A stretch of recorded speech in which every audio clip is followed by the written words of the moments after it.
Il-prosekuzzjoni temmet il-kontro eżami ta' Jurgen Fenek mixli b'żewġ kapi ta' akkuża, kompliċità fil-qtil u assoċjazzjoni ma' persuna jew persuni biex jitwettaq reat. Akkużatu li l-verżjoni tiegħu dwar kif seħħ il-qtil ta' Daphne Caruana Galizia mhix vera u li l-marki ta' swaba tiegħu jinsabu ma' dan il-qtil kollu. Fenek wieġeb mhux veru. Il-prosekutur Godwin Cini staqsih għaliex jekk verament ma kellux jaqsam xejn mal-qtil qatt ma rrekordja lil Melvin Toma jew batlu messaġġ jistaqsih fiex kien daħlu. Fenek ikkonferma li ma kienx għamel hekk iżda baqa' jinsisti li kienet jgħid il-verità. Ftit qabel Fenek qal li meta Toma għaddilu xi recordings kien diġà jaf li kien għamel affarijiet ħżiena.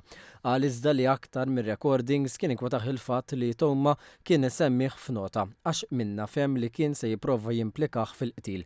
Fenek qal li meta ntabaħ b'dan beda jibki. Kellem lil Toma u aktar tard informa lil Keith Schembri.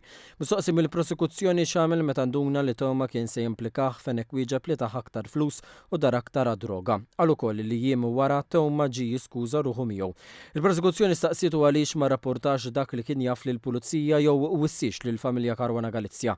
Fenek ammetta li m'għamilx hekk u qal li kieku seta' jmur lura fi żmien kien jagħmel ħafna affarijiet differenti. Il-kontroeżami dar ukoll fuq 17 Black. Il-prosekuzzjoni qalet li dak li kienet qed tikxef Daphne Caruana Galizia dwar il-kumpanija kien il-mottiv għall-qtil.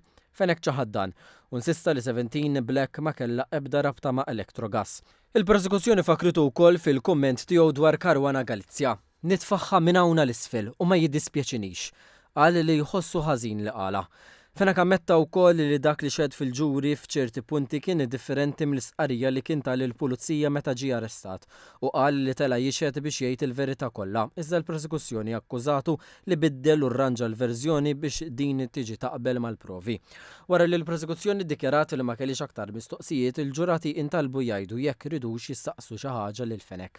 Ħadd minnhom ma kellu mistoqsijiet. Wara li ntemm il-kontroeżami, l-avukat tad-difiża Charles Merċieqa beda jindirizza lil ġurati u saħaq li d-difiża mhix qed tiddefendi l-qtil iżda drittijiet ta' Jurgen Fenek.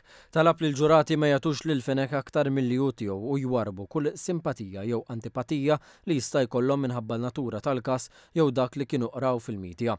Argumenta li l-mistoqsija li jridu jiddeċidu hija jekk il-provi jurux li Fenek tal-ordni għall-omiċidju. Merċieqa attakka bil-qawwa l-investigazzjoni u qal li l-investigaturi naqsu milli jieħdu apparat elettroniku ta' Keith Schembri u Johan Cremona fost oħrajn u naqsu milli jsegwu ċerti linji ta' investigazzjoni.